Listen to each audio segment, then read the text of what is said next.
precedes in the story Malik. Malik is next. Now, when the Abbasids take control of the empire around the year 749,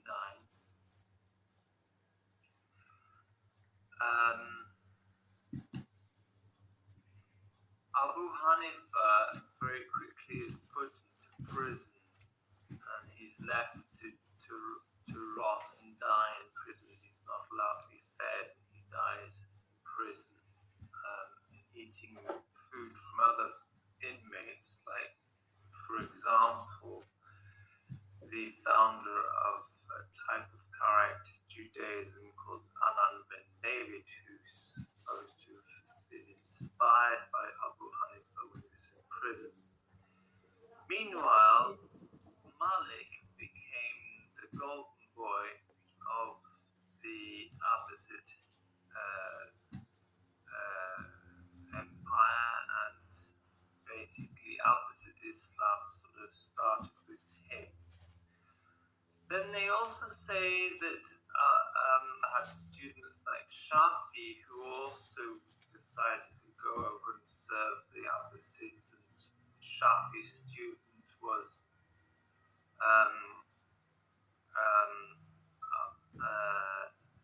Hanbal, who also served the Abbasid agenda, and each time they're getting more and more strict. So Malik is more strict, and Shafi is more strict, and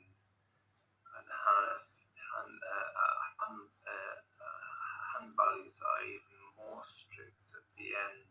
And Ahmad ibn Hanbal, his name was, the Hanbali madhab comes from him. And then from the Hanbali madhab comes basically Salafism as we know it, Wahhabism as we know it. So it's getting more and more.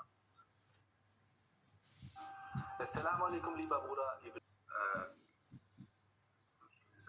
almost fanatical, as it developing more and more into what we understand as modern Islam.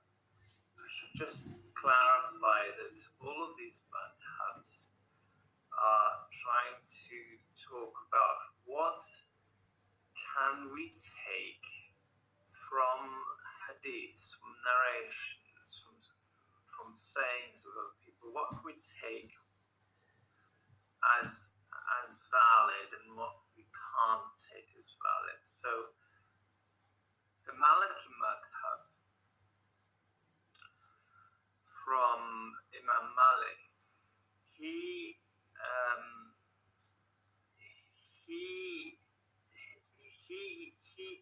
put together what's called Muwatta, which is a collection of about 3,000 hadiths, and said that's it.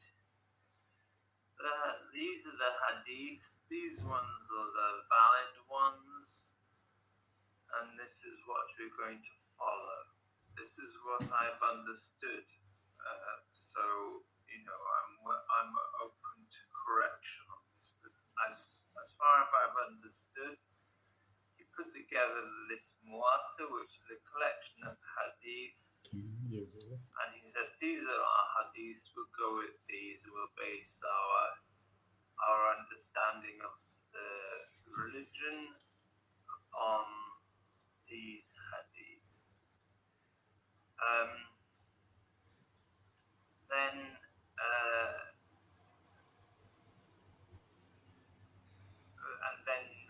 Shafi says, well, we can accept more than that, and Hanbal accept more than that. So, but they have different criteria for how they're going to accept the hadiths. But the interesting thing about Abu Hanifa, according to what we know, what they say about him, is that Abu Hanifa's criteria was this.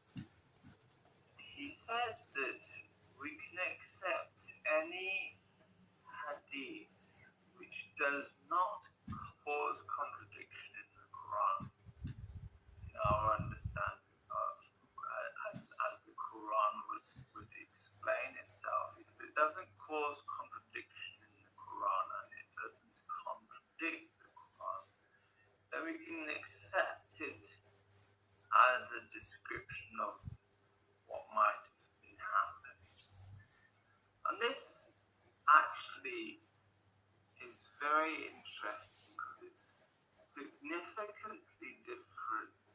If you take it literally at its word, it causes a significantly different form of Islam from everybody else's, and that's possibly why they threw him into prison, why the Abbasids threw him into prison.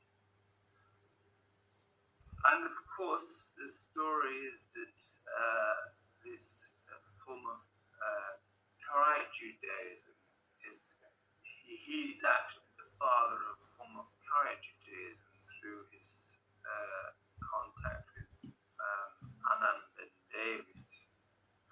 There's a group of Karaites from Eastern Europe who are called the Karaim or Karaimlar, and they say that they are a branch of the Hanafi madhab because Abu Hanifa was basically Ahmad David's teacher. Okay, that's different from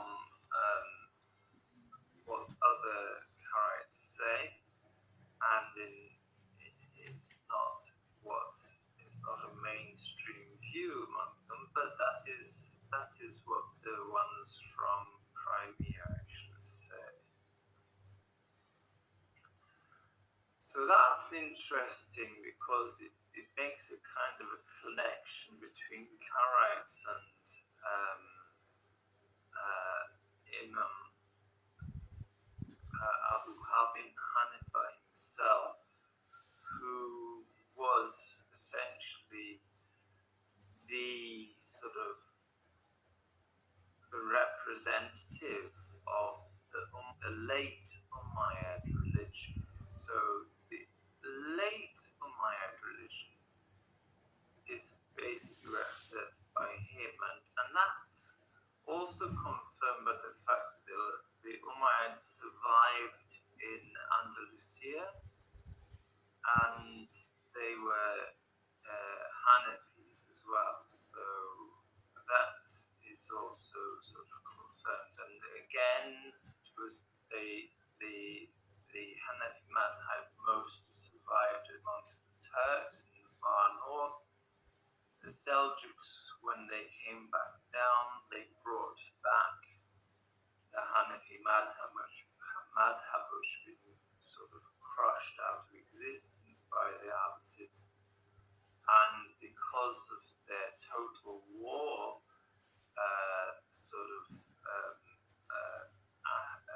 approach, the other Muslims made a deal with them that they would acknowledge the Hanafi madhab as an equal madhab alongside the Shafi and the Maliki and the Hanbali madhab, and those became the four official madhabs of fiqh for the Sunni religion.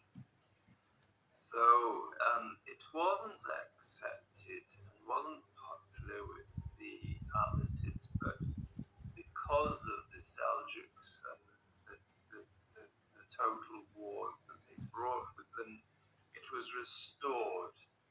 So we can say that this Turkic Hanafi or Central Asian sort of Hanafi religion and the word version as it was in Spain is representing late Umayyad religion. And that's quite interesting because I've had quite a lot of encounter with Turkic Muslims from say Russia and Central Asia and even Turkey, and the ones that I've met have had no problem drinking, which is interesting because we saw that reference to a gift being sent from the Umayyad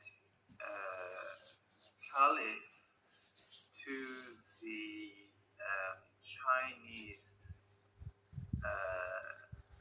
emperor, and it was a wine cup, so indicating that there was no problem for drinking amongst them. So that was an interesting thing, and I think that can come down to this idea that, as Abu Hanifa said, we can't accept any hadith which causes us to interpret the Quran in a way which contradicts the Quran, and one of or any hadith which contradicts the Quran at all. And one of the things the Quran says, and by the way, also before I go on, the point about the abrogation of the previous scriptures was brought up by somebody called Ibn Hazm, who was actually after Abu Hanifa. So that would be a concept which wasn't necessarily known by Abu Hanifa, especially when he says that you can't accept any hadith which causes contradiction to the Quran. If you take the Quran at its word, it tells us that it confirms and it acknowledges the divinely revealed scriptures, what's called in Persian they call Chor Kitabs, the four books, the four holy books, which are the Quran, the Zabur, the Injil, and the Torah. So we understand from this sort of Central Asian Hanafi sort of approach that these are four sacred books and they're not abrogated, they're not cancelled, they're confirmed, which is in keeping with what Abu Hanifa says. You can't contradict the Quran. The Quran doesn't say anywhere that these books are abrogated or cancelled. It says that they're confirmed, and that the Christians have to rule themselves by the gospel. Jews have to rule themselves by the Torah. So, and it's really strongly emphasizing that you have to go to ask the people in the book how to question, etc. So, and the people of the book is obviously the people of the Bible. It's not the people of the Hindu scriptures, for example. It's not the people of the Buddhist scriptures. It's very clear what's being mentioned in the Quran. So, Abu Hanifa's understanding, it's not been written down, it's all from hearsay, but that key point that he says nothing that contradicts the Quran would lead us to the conclusion conclusion that his understanding of how to read the Quran would be in a way which was in harmony with the previous books, which means that we have to understand some verses radically different, in a radically different way from the way Islam today understands those verses if we want to understand the way Abu Hanifa understood. And that can lead us to understand how the Abbasids wanted to get rid of him. And it also helps us understand why Abdul Malik's writings around the Dome of the Rock don't seem to be having any mention of anything other than basically Moses and Jesus, and even the reference to Muhammad might not even be the word or a name of a prophet, but again, just another descriptive word for Jesus himself. So that is very much sort of tying in with all of this view, the view that the Quran doesn't contradict the previous scriptures. So what I'm suggesting is that what we've got with Abu Hanifa and his madhab is a kind of a revised Sadducean, because you know the Karaites are very close to Sadducee in their religion. The modern Karaites are. So, and if he was involved in influencing the Karaites, that there was probably a kind of a Sadducean religion which had been involved or affected by the influence of the Edomians, who I think that Ali was from that side of things, and so you've got this Ishmaelite Sadducee group.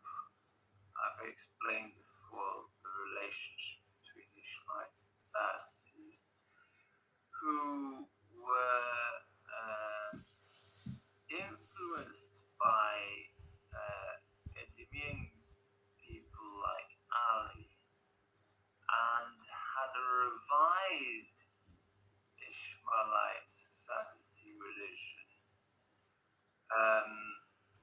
which was being represented by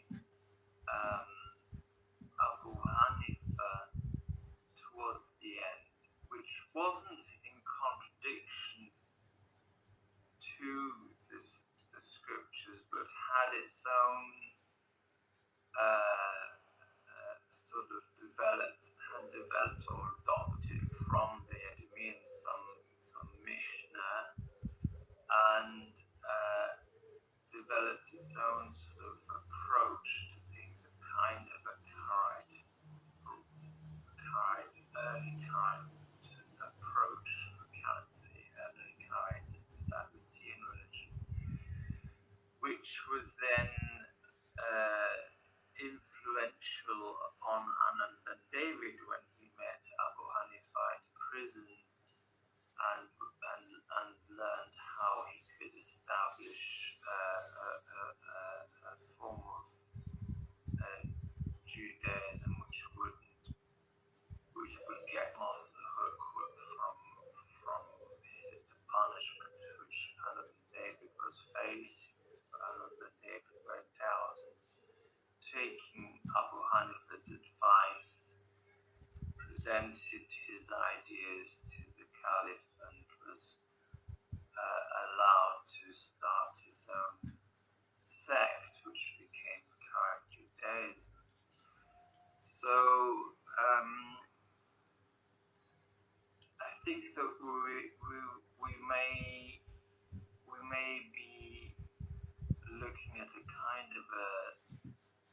revised Sadducean, was halfway between Sadducee, and a Karaite sort of religion there, which had been affected by Yahudilerin years.